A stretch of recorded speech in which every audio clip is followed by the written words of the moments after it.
Hello and welcome to the Everything is Black and White podcast. It's time for our regular Monday show with myself, Andrew Musgrove, and our Newcastle United editor, Aaron Stokes. We're live on Facebook, Twitter, and YouTube, and later on our podcast channel. If you're watching on our YouTube channel, do hit that subscribe button. If you're listening later on the podcast channel, please remember to like and leave us a rating and review. If you're watching live, get into the comments and give Aaron the best question possible on Newcastle United. Unfortunately, Aaron, we come into this show on the back of yet another draw in the Premier League for Newcastle United. Now 4 out of 5.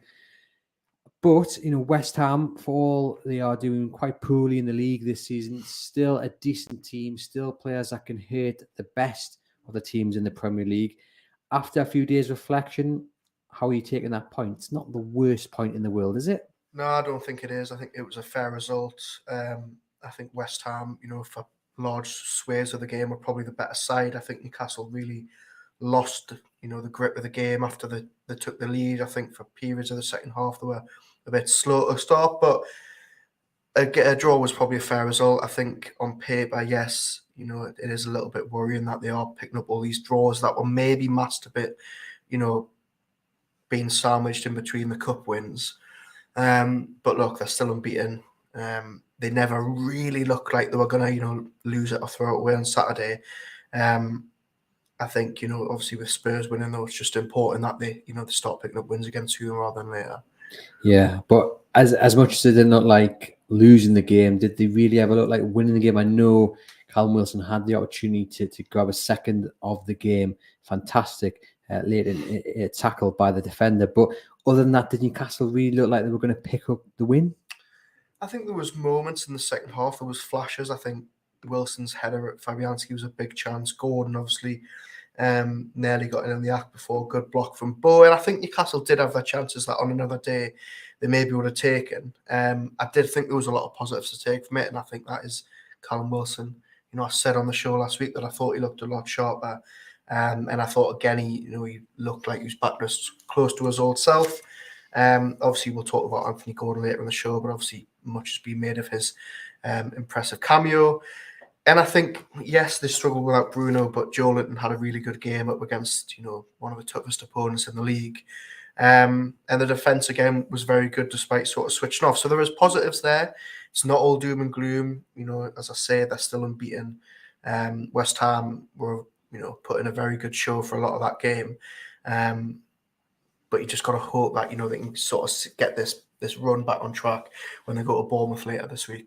I have actually got a list of positives written down, but just given the fact that Newcastle are chasing top 4 football and are there on merit, when you do look at West Ham, despite the nice plaudits I've given them at the start of the show, do you have to be, if you are wanting top 4 football, beating the likes of West Ham, who'd only won 2 in the last 10, who hadn't won in 8 games on the road?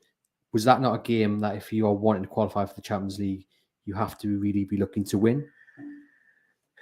Maybe, yes, but in a couple of years when Newcastle continue to grow and get bigger, it certainly will be. But I think, look, this time last season, Newcastle was shipping 4 at home to West Ham. Miracles aren't going to happen overnight. They're still, as I keep saying, they're still a mid-table team, really, when you look at that squad, when you think of the fact that, their last recorded position was 11. So there's obviously reasons to be disappointed. Obviously, it is looking a little bit stale in attack at times, but I think on the whole, the game felt a bit flat, and I think that's why the response has been probably more negative than positive. It did seem a little bit flat after the game. Disappointment, and really the view from the people I was talking to that it was 2 points dropped.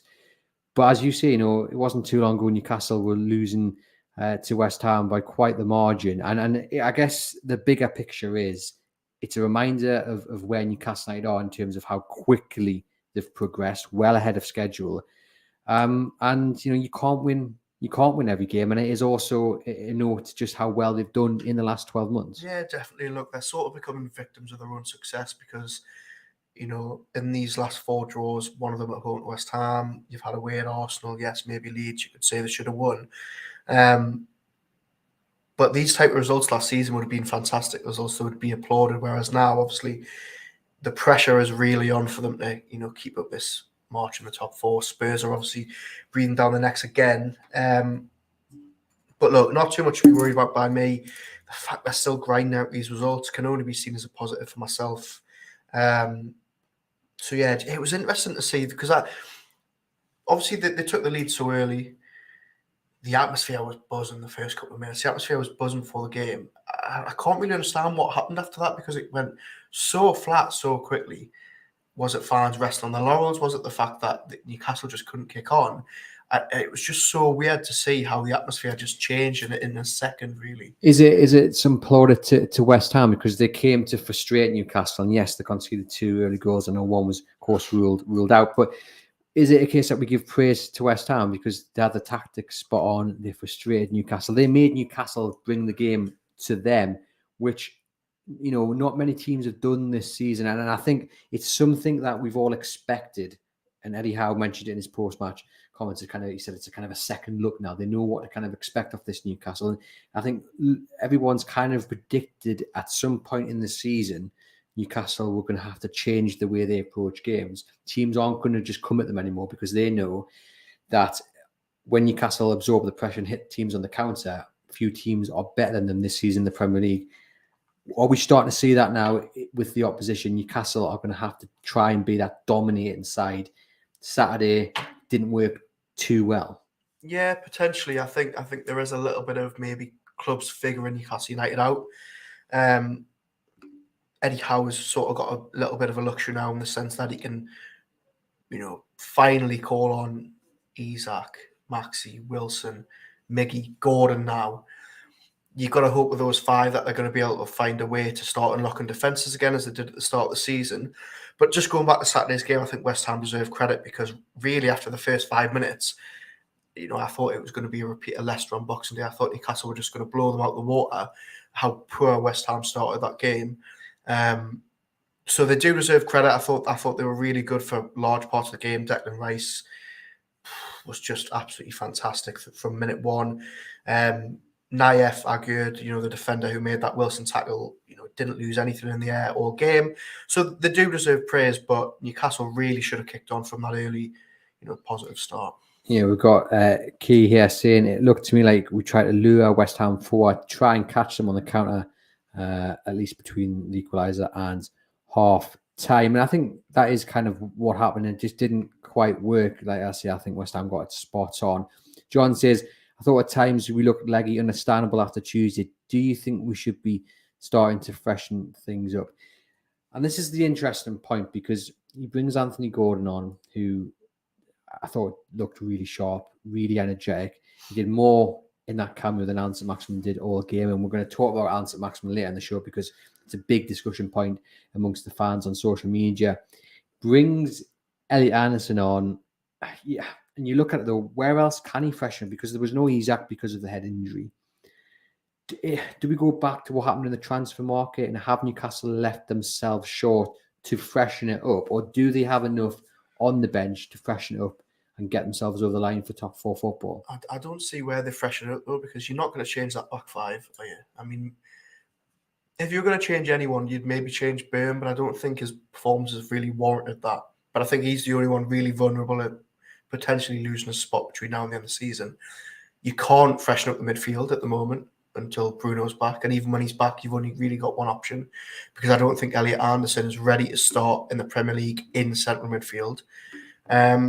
So really that only leaves you with freshening up the attack. Now, as we've just said, he's got options. He's got 5 options now to fill 3 spots, 6 if you include Jacob Murphy, 7 if you even include Elliot Anderson out on the wing.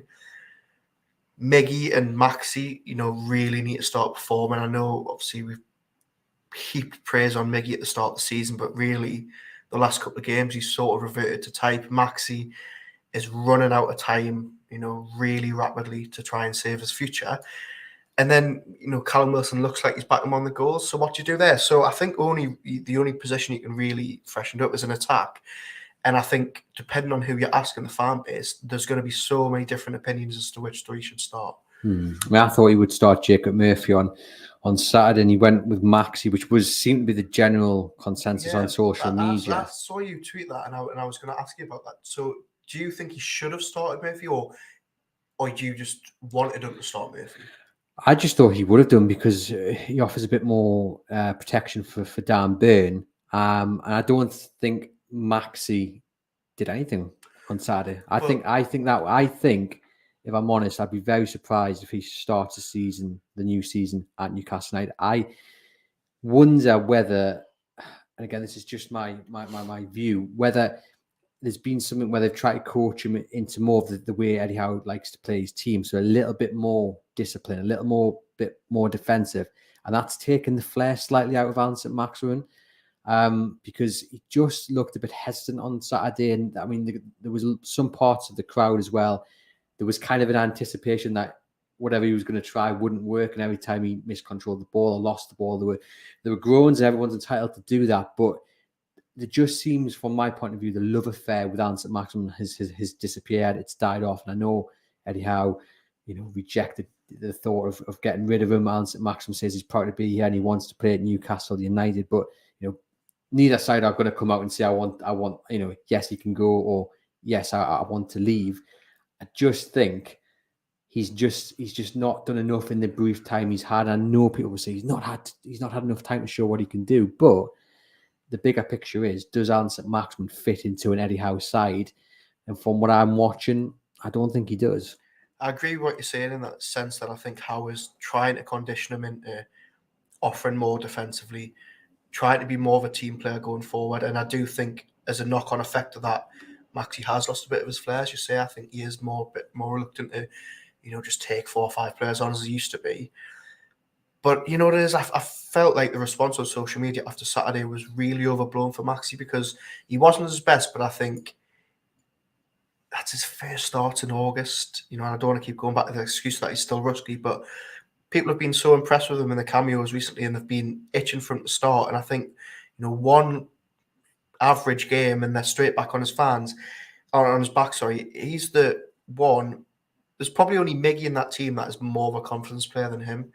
And when Newcastle United fans are getting on his back and saying, "Oh, well, he's not the same player," there's no wonder that he's struggling. I think there's a long way to go between now and the end of the season, especially given Newcastle's injury record of recent months.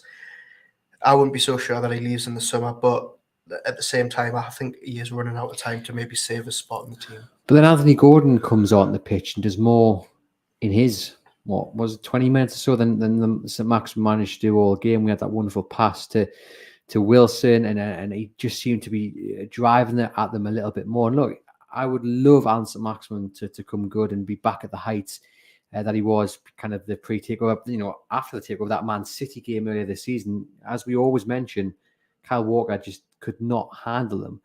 But I just don't know. I just don't know if it's made for him. And fans, I think some fans will be devastated to hear that, because Allan Saint-Maximin on his day will turn any fullback inside out. But for what Newcastle United and Eddie Howe want to achieve, is he the right player for Newcastle United? I just don't know. He's got. It comes down to the bottom line is he needs to take the chances. Yeah. I think he probably will start against Bournemouth, and I think he'll probably start against Liverpool as well. And I think it's 2 massive weeks for Allan Saint-Maximin, because then Bruno's back, and then he's not in the side. He has to go out and seize that opportunity. Yeah, he does. And look, if he grasps this chance in the next 2 weeks, I'm sure fan opinion will once again change on him. And he just needs a couple of good games under his belt. He needs to re-find that spot that he had at the start of the season. It's so, it's quite worrying how it's just almost forgotten how good he was at the start of the season before he suffered those 2 injuries. He's done such good for the club over recent years and some really tricky times. So I personally, for him, hope that he can, find his best form again. I'm going to dive into the comments here. David says Allan Saint-Maximin needs a run of games. I think we both agree on that. I suppose that's where you pick up your form, don't you?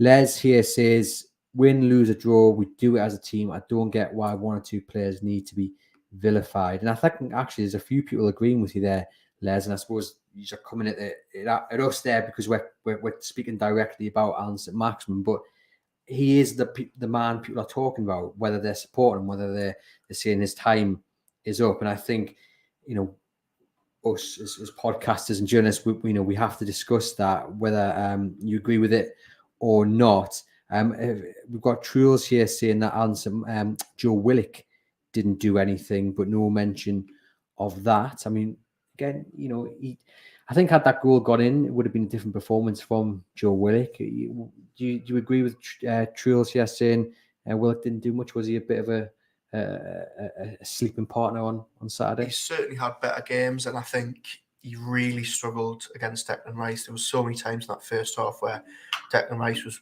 winning the ball ahead of him, beating him to everything. So look, it wasn't a vintage performance from himself. I thought Longstaff did quite well alongside him. And Joe Litton, as I mentioned earlier, I thought was fantastic. But yeah, I think that's what you get off Willock. I think there's weeks where you can just go missing a bit, and I thought that was the case on Saturday. Truls adds, people love picking on Allan Saint-Maximin, and I get that point, but I don't think anyone wants to make him a scapegoat. I think everyone's willing him to find form, because as we've said there, he's unstoppable on his day. But I do think there are plenty of questions about his future.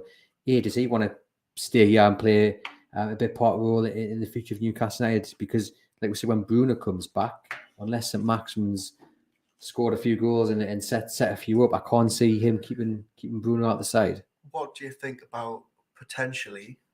And I don't think you're going to be very receptive to this, given your absolute love for him. But Maxi down the left, Gordon down the right, Wilson in the middle. When Bruno comes back, so you're scrapping Miggy. I'm just saying, if we get a couple of weeks down the line and Miggy's still on this, sort of barren run. How long has it been since he scored now? Is it Leicester Boxing Day, I think?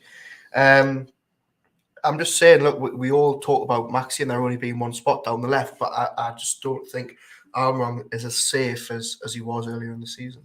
No, I can accept that, and he does need to score goals and get back to that form. But I thought actually on Saturday, even though he didn't do too much, I thought he looked probably like the most threatening player until Gordon really came on the pitch. He was trying them little runs that he does with Bruno. He missed Bruno, didn't he? Yeah, we saw Willock trying to step into that role, and there was a couple of passes, a couple of attempts which didn't come off like you think they would do when Bruno's playing. I thought we did see a bit of Miggy back to his yourself. He's running sideways more than directly into the box, but he was trying. I think when Miggy has an off day now, he's still a lot better than he used to be. I think he's improved massively as a player, so that even when he does have those days where he's not, firing, he looks a lot better and he's bringing a lot more to this team, I think we are probably going to get to the stage in the next couple of weeks, because I don't see Newcastle. I mean, are you confident they're going to go and beat Bournemouth? I'm not too sure. I think it might be another draw. I think they're going to play out a few more draws, actually. I think we're going to get to the stage where Eddie Howe is going to have to make a big decision, whether that comes before the final or after the final. And it is likely to be on the wings where that decision needs to be made. I think Miggy's probably got enough credit in the bank because he's scored so many goals this season that he is probably safer from being dropped than Allan Saint-Maximin. I think Gordon's the big problem for both of them, and it's not a problem for Eddie Howe, because that's exactly what you want. You want someone to come in and be pushing your first choices. But then again, Saint-Maximin's not first choice. But I do think, we're going to get to the stage in 2 or 3 weeks where, the questions will start to be asked, I think, of Miggy if he doesn't get back to that goal-scoring form that we saw him in. But hey, if the replacement is Anthony Gordon, you welcome that, because he really did look sharp when he came in on Saturday. Yeah, he did. He really did look good from the little that we saw. He looked very much up for it from the first minute. Look, I think up until the cup final, I think the team that we've seen recently is probably the team he's going to field. But I think after that, when you've only got Premier League games to go at, I think that's when maybe the type of experiment comes, especially with those players out wide. And John says we have to ask why the goals are dried up. My nephew, he says, reckons the opposition are trying to work us out. That's it. That is exactly what is happening. Anyhow, alluded to it after the game on Saturday, and like we said earlier in the show, we knew this point was going to come. It's now down to how Eddie Howe and the coaching staff change approach and adapt to that. But we knew it was coming, so they certainly knew it was coming. And you back them 100% to be able to adapt and change and finally get back to winning ways, even if it does take a few weeks. Absolutely. And look, if once they get Bruno back, and hopefully if they can keep these, new attackers fit, they are going to have a little different way to play. Gordon is going to bring something different. Isak has already shown he can bring something different, whether he's playing alongside Wilson or instead of Wilson. But I think the reason of late has probably been because we've had Joe in one of those three spots. Callum Wilson, suffered his longest goal drought since he's been at the club. And Miggy, despite his fantastic start of the season in front of goal, has dried up. So I think there's reasons and excuses for it, but I think it's not a problem that's going to worry me long term, I don't think. Corin Phrase says any side would suffer without Bruno. The triangle with Miggy and Trippier was lost. It was. I mean, that's one of the questions I've got down here. Is just how much Newcastle suffered without Bruno. And look, it was absolutely clear how much they missed him on Saturday, because he is, the best player they've got in the squad. He's just quicker on the ball. He doesn't take as long to turn and pick the pass. It's usually one touch and then bang. Where others need a little bit more time to think about it. He is a massive, massive loss. But those that are in there now, they've got to take their opportunity. We said Max has got to take the opportunity. Longstaff, he's had a brilliant couple of weeks. He's got to maintain that and show that, there are players who can step into that Bruno role. Should he get suspended? Should he get injured? Should Bruno have a bad run of form? Yeah, definitely. And I think Eddie Howe summed it up perfectly on Saturday night by saying he is irreplaceable, really. Certainly in this team at the moment, when you look at the squad and the lack of depth we've got in the middle, there's no one that can change the game like he can. There's no one that can drive the team forward like he can. So, yeah, it's going to be tough the next 2 weeks without him. David says Miggy is quite predictable. Also, no one seems up for shooting. Noticed against West Ham that we're almost trying to score the perfect goal. And I 100% agree with David here.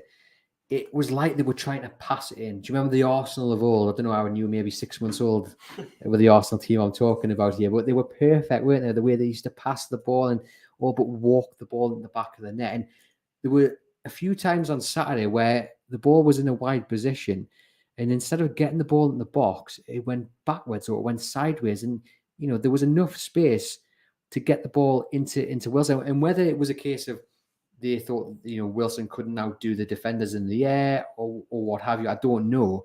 But they seemed reluctant to get the ball in the box. And again, it goes back to David's point there. They just seem to want to score that perfect goal, passing it in and around the box instead of just taking a proper goal. Yeah, I thought Maxi, Willock and Longstaff were the three, who you can probably point the finger to us to not get as many shots away off as fans would have liked. I think there was a couple of opportunities in the second half where it opened up perfectly, but as you say, they were trying to take one touch too many. Miggy, earlier in the season when the goals were flying from everywhere, was probably more happy to take a pop. And Maxi, as we said, just seems a bit more reluctant to do what he, comes naturally to him. And I think that was probably on his mind on Saturday as well. So very good to see Callum Wilson back among goals, because otherwise, you're looking at that team and thinking there isn't an out-and-out goal scorer, behind him. He needed that, and that's another one of the positives I've got written down. We'll talk about that in a moment. Andy says Saint-Maximin looks less effective because of the system and tactics. He's no longer picking the ball up and being able to run into space. The difference with Gordon is he went looking for the ball. Again, I don't think you can argue with that, which just makes me look ahead to the summer and think, Paul, he's brilliant to watch on the ball and he's a game changer. If it doesn't suit, why hold on to a player that just doesn't fit into the system? Yeah, I think it's a big cut in the summer. I'm not so sure that he leaves in the summer, and I don't know if that's just me being optimistic because I'm expecting this fantastic final 3 months of the season from him. But on the flip side, he is probably one of the most sellable assets that he's got. I mean, when you look at that team as to who we could sell to make a profit, obviously you've got the likes of Bruno and Botman, but Newcastle aren't going to be letting them go anytime soon. Whereas Maxi's probably the one where you can probably get a decent investment back on him. But for me, I hope it works out for him. I hope he finds a way to have that natural flair and also work defensively for this team, because I would love to see him continue on this journey with the club. There was a comment just earlier about Eddie Howe kind of finding the remedy to the issues with Allan Saint-Maximin. How does he do that? You mentioned there he's a confidence player, and like I said, the fans inside St James Park on Saturday, you could tell they were very split, very divided. As we've mentioned, some on his back nearly every touch, some backing him. It's a mixture. Everyone's entitled to their opinion.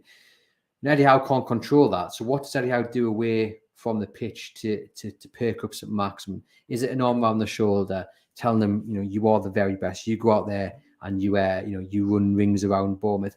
What is the solution? Because if it is like some people think it is, where the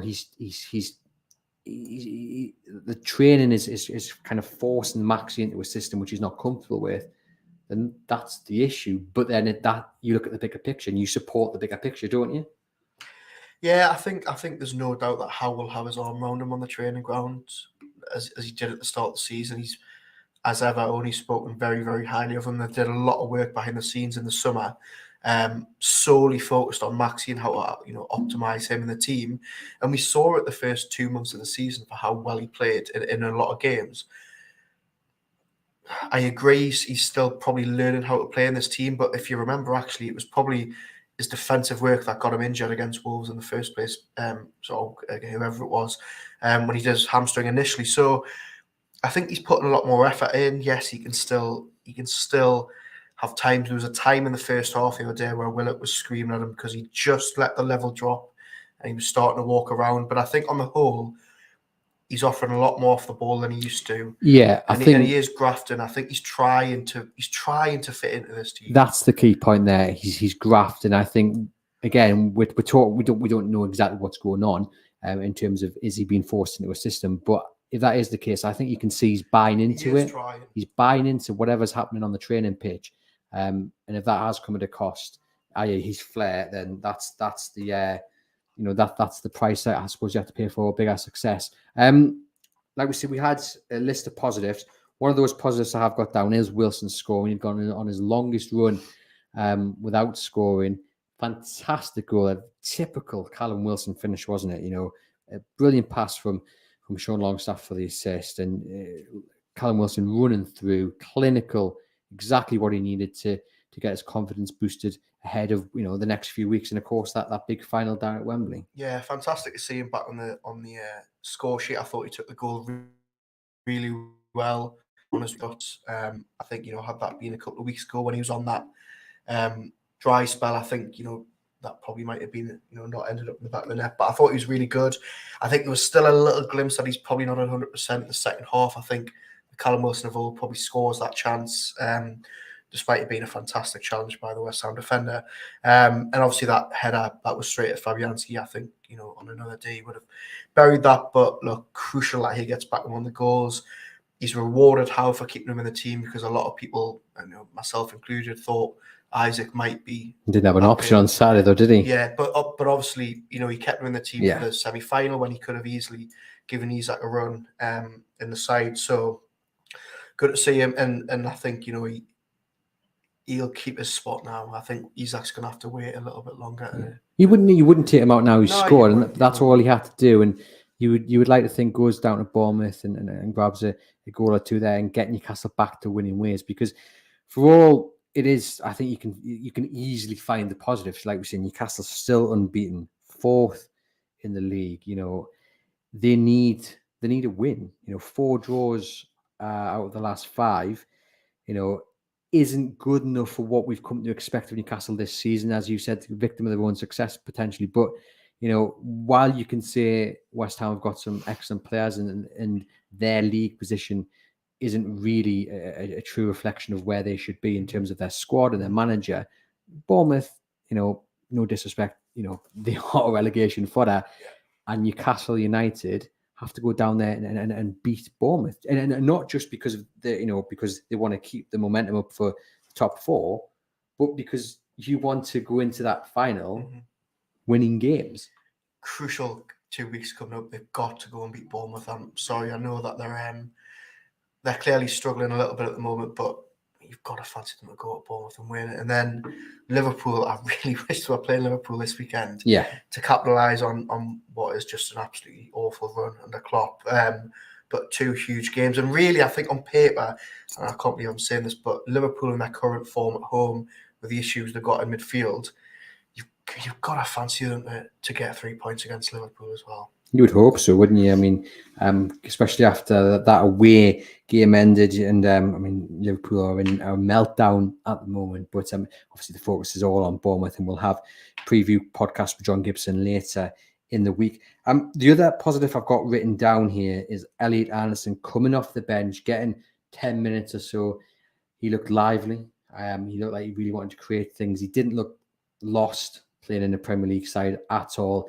Interesting that Eddie Howe talked them up prior. And I was wondering whether it was going to be another one of those moments from Eddie Howe where, he says lovely and nice things, and then you think he says that about everyone, and the question was, what happens next? Does he follow through and give Elliot Anderson a bit of a chance, bit of a cameo? He did that. I thought Elliot Anderson did his chances to feature even more in the next coming weeks. No harm at all, because I thought he did really well. He looked really good. Yeah, I agree. I think as you say, he was lively. He wanted the ball. He doesn't shy away from it. I mean, we've already seen plenty of times this season he can make an impact off the bench. And I think he's only going to improve with a run of games at this level. The problem is now keeping him fit. He's had minor niggles throughout the season. But if they can keep him getting minutes under his belt, keep him in the side between now and the end of the season, I think they're going to have a real good prospect on their hands for the summer. 100%. And he says, if this is the blip of the season, I'll take it. We're not losing games and still looking very difficult to beat. I'm confident we'll get 3 points against Bournemouth. Darren says, maybe Gordon, Isaac and ASM pushing Joelinton back in the midfield. Rest Wilson and Miggy. That'll be for Bournemouth. David says, Wilson, he'll love to score against Bournemouth too. And it's interesting there, the point that Andy made about Newcastle kind of grinding out the results. I don't think they're necessarily looking poor when they play. As Andy says, they are a difficult side to beat. It's just whether they're looking like they can win a game. But I guess it's better to draw in that circumstance. You're not looking like you're going to lose, rather than looking like you're going to lose and scraping a point. Yeah, look, I think Andy makes a great point. If this is the blip, then we'll take it all week, all day long, because they're still picking up points. As I say, I think the 4 draws and 5. I didn't even realize it was 4 draws and 5 till after the game, because of the cup games have masked it and all the jubilation around getting to the final. How was asked about it after the game. He said it wasn't too much of a problem. He says, as he pointed out, he's taking positives the fact that they're not conceding too many goals. They're never really looking like losing games. They didn't look like they were going to lose against Leeds. I think West Ham had chances, but they were never really dominating. Arsenal was always a fantastic performance. But then does the question come, and when you look at the teams they've drawn against, like the Arsenal point, you say a brilliant point, but Crystal Palace, I know they're difficult at home, but they haven't won at home, or they hadn't won at home since October. Leeds on a dreadful run. They haven't won since they beat Chelsea back in August. West Ham, a point above the relegation zone. These are the clubs that you need to be beaten. And the one club they have beaten in the last 5 games is Fulham, who are up there in the top 6, battling for the top 6. So that's actually a really good win. But the other 3 draws, you look around and you go, okay, you draw one of them, you go fair enough. But to draw against 3 teams like West Ham, Leeds, and Palace, do Newcastle just need to be doing a little bit better, or do we need a dose of realism and go, we're there? Let's remember where we were this time last season. Let's remember just how far ahead of the schedule Newcastle United really are. I'm going to sit on the fence and say it's a bit of both. I think you need to remember how far they've come in a short amount of time. You need to look at how light they are in certain areas of the pitch, and these players aren't getting a rest, and they weren't over the festive period because of how we looked at the change. But then on the flip side, if you want to be top core contenders and you want to be keeping Spurs at bay, games like Leeds, games like West Ham on Saturday, or games you'd want to win. Bournemouth is, I don't care if it's home or away, what form you're in, you've got to go and beat Bournemouth Saturday, given their league position, and then hopefully, building momentum to hopefully beat Liverpool and capitalise on their poor run at the moment. But I think it's a bit of both. I think there's excuses to be made for the team in their performances. I think a lot of them still look very leggy. I thought that was even the case towards the second half on Saturday. He keeps taking Joe Willock off, and Joe Willock just keeps every week looking very, very tired. And I think when we go back to January, I think they probably did need another 1 or 2 bodies. I don't think anybody's denying that. But look, win on Saturday, get the good times going again, and then all will be forgotten. Yeah, David says, I think it's a credit to how far we've come that teams come to St James's Park and want a draw. Just on the midfield, obviously, we know Bruno, he kind of controls it, doesn't he? And I thought Joe Linton had another storm. He was my man of the match, actually, on Saturday. But there was a noticeable lack of someone taking the game by the scruff of the neck, I thought. And from a Newcastle point of view, on the other side, though, and you wrote an article on this on Sunday, and you've mentioned it just briefly earlier on the show, Declan Rice showed just why he's got so many big teams chasing him. And you wrote that you'd love to see Newcastle United go from in the summer. It'll be difficult, but that is the kind of ambition you expect Newcastle United to be showing this summer. Yeah, I'd just like to put a little caveat in there for anyone that hasn't read the article. I did say many times it would be very, very difficult for them to get him. It would take, as David Moyes said after the game, it would take a British record transfer. Chelsea, Arsenal, Real Madrid, Manchester City, all obviously admiring him. But Newcastle can't actually dream about these sort of signings. I don't think it's going to happen this summer. But I just think going forward in the next couple of years, we can start to think, well, how good would he look in that Newcastle team? And Declan Rice would be the absolute perfect player for that Eddie Howe team. He's like 3 players in one. He can play in any position. He covers every single blade of grass. And I just think a midfield of him and Bruno would just be unstoppable. I think there's a lot of concern from our listeners here about the lack of depth in that midfield. For you, regardless of what happens now to the end of the season, is a midfielder, central midfielder, defensive midfielder the priority come the summer? Yeah, 100%. I think they need a deep line midfielder to allow Bruno to roam forward. I think it was what they needed in in January, and I think Howe knew that. And I think they've probably kept their powder dry in that respect, so that they can go out and sign, a really top class midfielder in the summer, because I think that's the area you look at. And not only is it, lacking in depth, I think it could really be upgraded in the summer. But for now, the 2 games to come, Bournemouth and Liverpool, who is the man that has to step up? Or is it several? I mean, we talk about how many leaders they've got, and they have got plenty. But for me, the sense of the part was just lacking that kind of zip and that kind of bossing and controlling.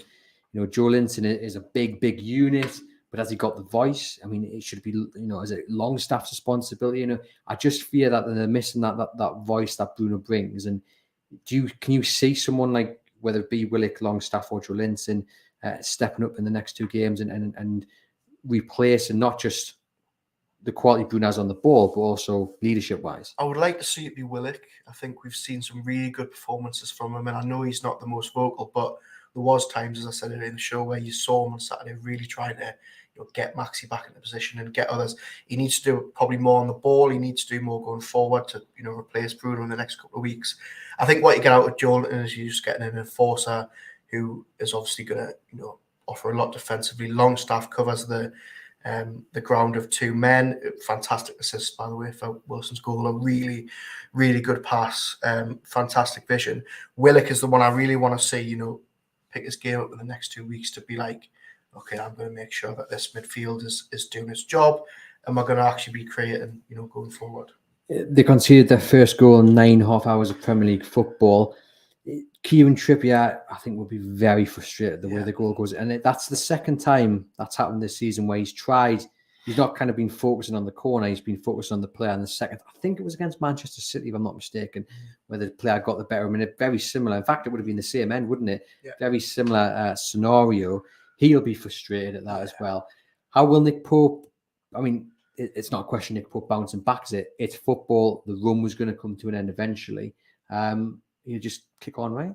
Yeah, look, he conceded a worldie against Southampton. Really, it was a fantastic goal from Che Adams, and he's only really conceded against West Ham because the defence switched off for a minute. And as you say, Trippier, will be kicking himself at how he managed to lose Paqueta from that situation. But I thought on the whole, across the 90 minutes, they played very well. Botman handled Mikel Antonio superbly. I mean, there was a couple of times where Antonio looked like he was going to get behind Trippier as well. I think looked like he was going to lose a foot race with Ben Rama in the second half. Did fantastically well to catch up. So I thought the defence actually played quite well, apart from switching off for that one moment from the corner. But that is the issue, as we've mentioned, isn't it? They look strong defensively, but getting a winner, getting the goals is seemingly at the moment a big issue for Newcastle United. Yeah, you can't have any complaints with what they've been doing at the back. I mean, we would just be picking holes where you didn't need to if we did. So yeah, they just need to try and find that form in front of goal that they had, up until Christmas. Big boost to have Isak hopefully back for that Bournemouth game. Spurs beat Manchester City last night. They're now 5th, 1 point behind Newcastle United. I mean, the results actually went Newcastle United's way with Arsenal losing and Manchester City losing. Unfortunately, they dropped 2 points, Newcastle. Concerned with Spurs' sudden found form? A couple of weeks ago, when they were really struggling to put together results, I thought Newcastle were going to run away with it, and it was just going to be Manchester United and Newcastle battling out for third place. But yeah, the fact that they've started getting results, it was a huge performance from them yesterday. Obviously, without Conte on the bench, I think it's a wake-up call to Newcastle that they really need to start finding that form again, because I think they've underestimated Spurs a bit in recent weeks. They've still got top class players. They're still top class on that day. So it's going to be interesting to see what they can do over the next couple of weeks. But 40 points means no chance of relegation, right? Relegation, the Manchester exactly. 40-point mark. Yeah. Manchester City have been accused of breaching financial rules by the Premier League. Big news today. It's global news. What's your take on it? I mean, you've written a piece to say Newcastle could potentially benefit from this. Yeah, look, it's early days, and I'm sure that Manchester City will fight this. Obviously, they've came out with a statement that they're shocked by it. They will have the best lawyers in the game trying to kick this can down the road. I'm sure when they appeal it, but look, the potential sanctions that could come Manchester City's way, include anything from points deductions, transfer embargoes. I mean, I've seen people say potentially being kicked out of the league. I can't see that happening. But, now that Newcastle are in and amongst the top 6, hoping to stay there, any sort of penalty like that is going to hopefully not just benefit Newcastle, but the other teams around them as well. And it shows why the potential, again, this is all, it's all alleged, nothing's been proven yet. But it shows why Newcastle's approach of being sensible when it comes to watching the pennies is actually, it's the right one, isn't it? 100%. And look, people get annoyed that Eddie Howe keeps, going back to FFP every time he's asked about spending, but Newcastle are doing things in the right way. They don't want to, have a situation like this in Chelsea further down the line. And there's going to be so many eyes on them now. There was so much, objection at them even having the takeover. Now, as soon as they step out of line in terms of finances, I think the Premier League will come down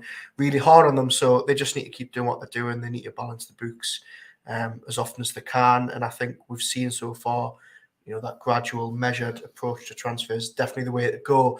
And it 100% will be the way to continue, I think. And it probably serves as another reminder to why point against West Ham isn't the worst, because it keeps Newcastle in the top 4, and it goes again. It's slow and steady was always the message, and that all rolls into what Newcastle are doing at the moment. Right, I'm going to do a little bit of homework here, because we've got a Wembley supplement underway that'll be released in the next couple of weeks. I'll pop the link to where you can buy that. It's £3. It's going to have loads of big interviews, loads of opinion pieces building up to that final against Manchester United. And if you're heading down to London, myself, that's 3 of us, sorry, 2 of you. Me and Aaron, alongside Lee Ryder and Kieran Kelly, will be hosting a special live event.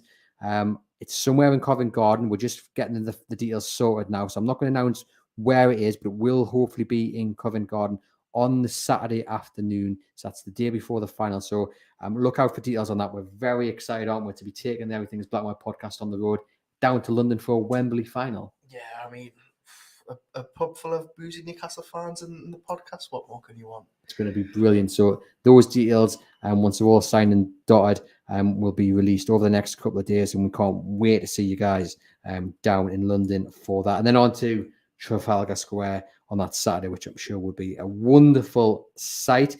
Aaron, just a final word then.